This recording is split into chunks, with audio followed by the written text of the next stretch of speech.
दोस्तों आज का जो वीडियो होने वाला है आपके एग्ज़ाम के लिए और आपके लिए बहुत ही खास होने वाला है, क्योंकि आज की इस वीडियो में आपको बीए फर्स्ट ईयर के फर्स्ट सेमेस्टर में आपका जो सब्जेक्ट है हिंदी, उसके अंदर एग्जाम में कौन कौन से क्वेश्चन आने वाले हैं। इस वीडियो के अंदर मैं आपको एग्जाम में आने वाले क्वेश्चन के बारे में बताऊंगा जो आपसे एग्जाम में बार बार पूछे जाते हैं। तो आइए बिना किसी देरी के शुरू करते हैं और हिंदी के अंदर एग्जाम में जो भी क्वेश्चन आने वाले हैं उन आने वाले क्वेश्चन के बारे में जानते हैं। तो यहाँ पे सबसे पहले हम लोग लघु उत्तरीय प्रश्नों के बारे में जानेंगे, यानी कि सबसे पहले शॉर्ट क्वेश्चन के बारे में जानेंगे। तो यहाँ पे शॉर्ट क्वेश्चन के अंदर पहले क्वेश्चन की बात की जाए तो यहाँ पे आपका पहला क्वेश्चन दिया हुआ है, मोचीराम कविता का सारांश लिखिए। पहला क्वेश्चन कह रहा है जो मोचीराम कविता है, यहाँ पे आपको मोचीराम कविता का सारांश लिखना है। अब अगले क्वेश्चन की बात की जाए तो यहाँ पे आपका दूसरा क्वेश्चन दिया हुआ है, नागा अर्जुन को जनकवि क्यों कहा जाता है। दूसरे क्वेश्चन कह रहा है जो नागा अर्जुन है, यहाँ पे आपको बताना है कि नागा अर्जुन को जनकवि क्यों कहा जाता है। अगले क्वेश्चन की बात की जाए तो यहाँ पे आपका तीसरा क्वेश्चन दिया हुआ है, अज्ञेय के काव्यगत विशेषताओं का उल्लेख कीजिए। तीसरा क्वेश्चन कह रहा है जो अज्ञेय है, यहाँ पे आपको अज्ञेय की काव्यगत विशेषताओं के बारे में बताना है और काव्यगत विशेषताओं का उल्लेख करना है। अब अगले क्वेश्चन की बात की जाए तो यहाँ पे आपका चौथा क्वेश्चन दिया हुआ है, महादेवी वर्मा के काव्य की प्रमुख विशेषताएं बताइए। चौथा क्वेश्चन कह रहा है जो महादेवी वर्मा है, यहाँ पे आपको महादेवी वर्मा के काव्य की प्रमुख विशेषता बताना है। अब अगले क्वेश्चन की बात की जाए तो यहाँ पे आपका पांचवा क्वेश्चन दिया हुआ है, प्रसिद्ध छायावादी कवि सुमित्रा नंदन पंत का जीवन परिचय प्रस्तुत कीजिए। पांचवा क्वेश्चन कह रहा है जो सुमित्रा नंदन पंत है, यहाँ पे आपको प्रसिद्ध छायावादी कवि सुमित्रा नंदन पंत का जीवन परिचय देना है। अब अगले क्वेश्चन की बात की जाए तो यहाँ पे आपका छठा क्वेश्चन दिया हुआ है, प्रसाद के प्रकृति चित्रण की विशेषताएं बताइए। छठा क्वेश्चन कह रहा है जो प्रसाद है, यहाँ पे आपको प्रसाद के प्रकृति चित्रण की विशेषता बताना है। अब अगले क्वेश्चन की बात की जाए तो यहाँ पे आपका सातवां क्वेश्चन दिया हुआ है, घनानंद के बीरावर्ण पे प्रकाश डालिए। सातवां क्वेश्चन कह रहा है जो घनानंद है, यहाँ पे आपको घनानंद के बीरावर्ण पे प्रकाश डालना है। अब अगले क्वेश्चन की बात की जाए तो यहाँ पे आपका आठवां क्वेश्चन दिया हुआ है, बिहारी का श्रृंगार वर्ण विषय पे प्रकाश डालिए। आठवां क्वेश्चन कह रहा है जो बिहारी है, यहाँ पे आपको बिहारी के श्रृंगार वर्ण विषय पे प्रकाश डालना है। अब अगले क्वेश्चन की बात की जाए तो यहाँ पे आपका नौ क्वेश्चन दिया हुआ है, जायसी के सौंदर्य चित्रण पे प्रकाश डालिए। नौ क्वेश्चन कह रहा है जो जायसी है, यहाँ पे आपको जायसी के सौंदर्य चित्रण पे प्रकाश डालना है। अब अगले क्वेश्चन की बात की जाए तो यहाँ पे आपका 10वां क्वेश्चन दिया हुआ है, कबीर के रहस्यवाद को संक्षेप में समझाइए। 10वां क्वेश्चन कह रहा है जो कबीरदास है, यहाँ पे आपको कबीरदास के रहस्यवाद को संक्षेप में समझाना है। अब अगले क्वेश्चन की बात की जाए तो यहाँ पे आपका 11वां क्वेश्चन दिया हुआ है, कबीर की भाषा पे प्रकाश डालिए। 11वां क्वेश्चन कह रहा है जो कबीरदास है, यहाँ पे आपको कबीरदास की भाषा पे प्रकाश डालना है। अब अगले क्वेश्चन की बात की जाए तो यहाँ पे आपका 12वां क्वेश्चन दिया हुआ है, सूरदास वियोग श्रृंगार के विलक्षण कवि है, सिद्ध कीजिए। 12वां क्वेश्चन कह रहा है जो सूरदास है, कह रहा है कि सूरदास वियोग श्रृंगार के विलक्षण कवि है, इसको आपको सिद्ध करना है। अब अगले क्वेश्चन की बात की जाए तो यहाँ पे आपका 13वां क्वेश्चन दिया हुआ है, अमीर खुसरो की भाषा पे अति संक्षिप्त लेख लिखिए। 13वां क्वेश्चन कह रहा है जो अमीर खुसरो है, यहाँ पे आपको अमीर खुसरो की भाषा पे अति संक्षिप्त लेख लिखना है।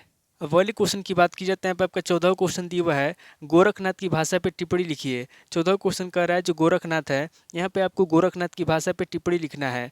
अब अगले क्वेश्चन की बात की जाए तो यहाँ पे आपका 15वां क्वेश्चन दिया हुआ है, प्रगतिवाद की प्रमुख विशेषताएं बताइए। 15वां क्वेश्चन कह रहा है जो प्रगतिवाद है, यहाँ पे आपको प्रगतिवाद की प्रमुख विशेषता बताना है। अब अगले क्वेश्चन की बात की जाए तो यहाँ पे आपका 16वां क्वेश्चन दिया हुआ है, भक्तिकालीन साहित्यिक परिस्थितियों का उल्लेख कीजिए। 16वां क्वेश्चन कह रहा है जो भक्तिकाल की साहित्यिक परिस्थितियाँ हैं, यहाँ पे आपको भक्तिकालीन साहित्यिक परिस्थितियों का उल्लेख करना है। अब अगले क्वेश्चन की बात की जाए तो यहाँ पे आपका 17वां क्वेश्चन दिया हुआ है, संत काव्य की प्रमुख प्रवृत्तियों का उल्लेख कीजिए। 17वां क्वेश्चन कह रहा है जो संत काव्य है, यहाँ पे आपको संत काव्य की प्रमुख प्रवृत्तियों का उल्लेख करना है। अब अगले क्वेश्चन की बात की जाए तो यहाँ पे आपका 18वां क्वेश्चन दिया हुआ है, मुक्ति बोध के काव्य की भाषा पे प्रकाश डालिए। 18वां क्वेश्चन कह रहा है जो मुक्ति बोध है, यहाँ पे आपको मुक्ति बोध के काव्य की भाषा पे प्रकाश डालना है। तो ये टोटल आपके 18 क्वेश्चन होंगे जब से लघु उत्तरीय प्रश्न में पूछे जाएंगे। अब आगे हम लोग दीर्घ उत्तरीय प्रश्नों के बारे में जानेंगे। तो यहाँ पे दीर्घ उत्तरीय प्रश्नों में पहले प्रश्न की बात की जाए तो यहाँ पे आपका पहला प्रश्न दिया हुआ है, प्रगतिवाद की विशेषताओं पर प्रकाश डालिए। पहला क्वेश्चन कह रहा है जो प्रगतिवाद है उसकी क्या विशेषता है, यहाँ पे आपको प्रगतिवाद की विशेषताओं पर प्रकाश डालना है। अब अगले क्वेश्चन की बात की जाए तो यहाँ पे आपका दूसरा क्वेश्चन दिया हुआ है, भक्तिकालीन हिंदी साहित्य का स्वर्ण युग है, इस कथन की सतर्क विवेचना कीजिए। दूसरा क्वेश्चन कह रहा है जो भक्तिकालीन है, कह रहा है कि भक्तिकालीन से हिंदी साहित्य का स्वर्ण युग है, इस कथन की सतर्क विवेचना करना है। अब अगले क्वेश्चन की बात की जाए तो यहाँ पे आपका तीसरा क्वेश्चन दिया हुआ है, छायावादी काव्य की भावगत एवं शिल्पगत विशेषताओं का उल्लेख कीजिए। तीसरा क्वेश्चन कह रहा है जो छायावादी काव्य है, यहाँ पे आपको छायावादी काव्य की भावगत एवं शिल्पगत विशेषताओं का उल्लेख करना है।